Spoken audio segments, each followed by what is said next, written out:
Next, I want us to work on minimizing surface area. So a rectangular box with a square base has a volume of 216 inches cubed, and we want to build this. What should the dimensions of the box be so that it has the minimum surface area? So here we're trying to minimize our surface area. So my surface area is going to be x squared plus 4xy. And I got that because each of these sides is going to be an xy, and then the bottom is going to be an xx, so x squared. And my volume is x squared y, because it's length times width times height, equals 216. And if I want to solve that for y, because it's always good to y by itself, I have y equals 216 over x squared. I can then substitute this value in for y. So I have s equals x squared plus 4x times 216 over x squared. This is going to simplify to x squared plus 864 over x. So as x goes up, so as x increases, my height y decreases, and as x decreases, y increases. So our domain is open, right? I don't know what it's going to be, but I know that it has to be positive. So as x goes to 0 plus, our volume approaches infinity since s is continuous.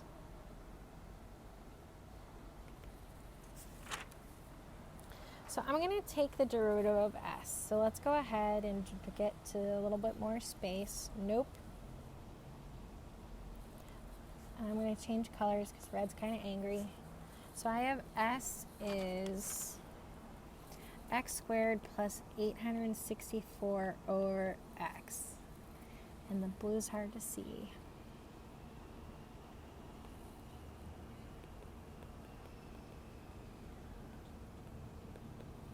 So if I take the derivative of s of x, that's going to give me x squared plus, well, first thing I want to do is rewrite it and then take the derivative. So x squared plus 864x to the negative 1.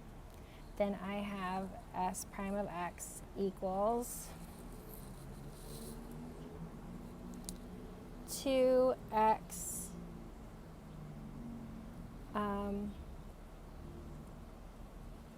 minus 864 times x to the negative 2. And what I need to do next is set this equal to 0. So I have 0 equals 2x minus 864x to the negative 2. So I need to factor out a 2x. So that gives me 0 equals 2x times 1 minus 864 divided by 2. That's going to give me 432x to the negative cube. I'm going to set each of these equal to 0. So I have 2x equals 0. And I have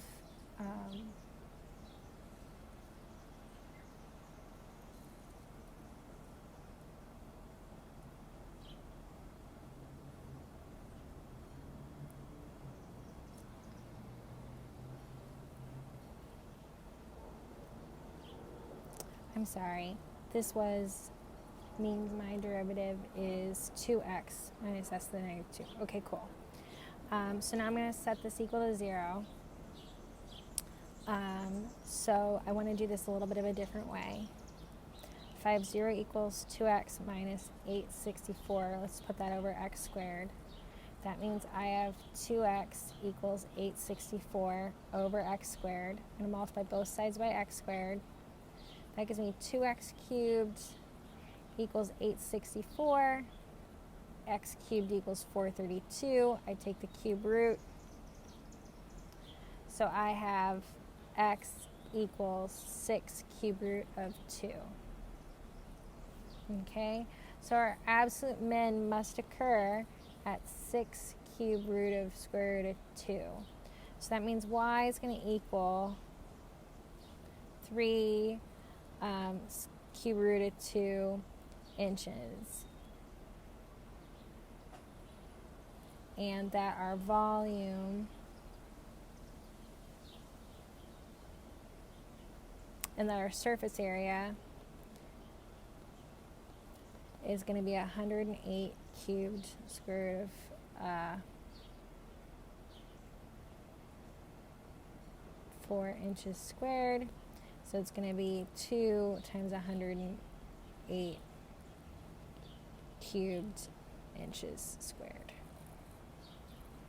Last but not least, here are some simpler examples. So the first thing I want us to do is I want us to find a positive integer. Let's call that t. Positive, so positive. That minimizes the sum of the number and its reciprocal. So remember that a number and its reciprocal is, if I have a number x, its reciprocal is going to be 1 over x. So I'm trying to minimize the sum of those two. So I'd have s equals x plus 1 over x. So the sum of x is x plus x to the negative 1.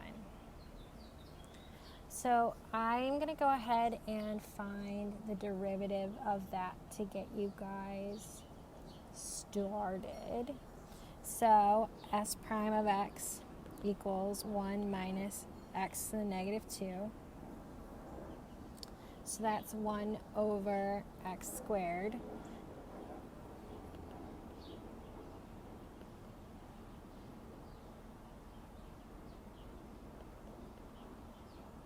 Over x squared.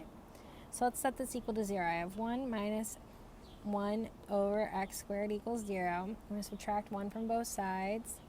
That gives me negative 1/2 x squared equals negative 1. Divide both sides by negative 1.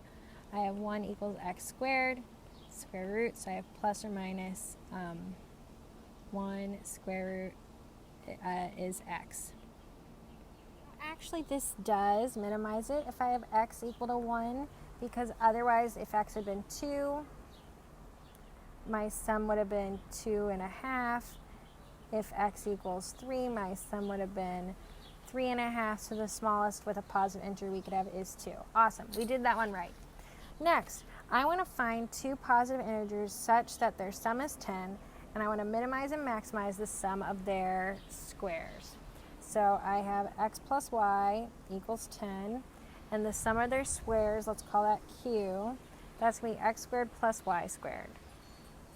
So of course I'm going to rewrite this in terms of y. So I have y equals negative x plus 10, and I'm going to rewrite q in terms of x. So I've got q of x equals x squared plus negative x plus 10 squared. That's going to give me x squared, 2x squared plus minus 20x plus 100. And I need to maximize these numbers so there's 10. So x has to be greater than 0 or x is less than 10. So here's my interval. It's going to be from 0 to 10. So the first thing I want to do is take the derivative of this function and set it equal to 0. So q prime of x is going to be 4x minus 20. 4x minus 20 equals 0 implies that x equals 5.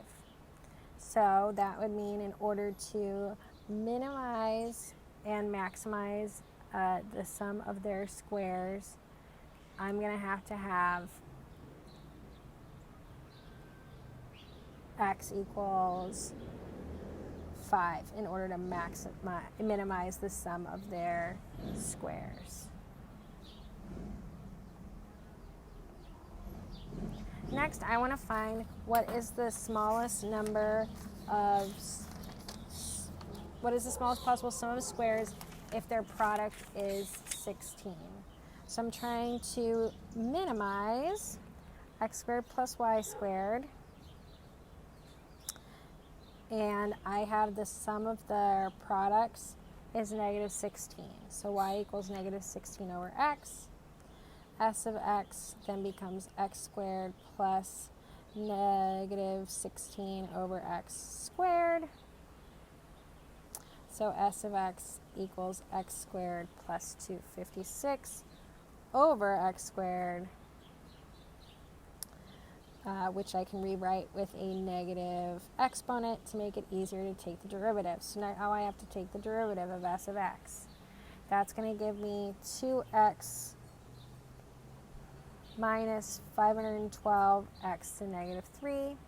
If I set this equal to 0,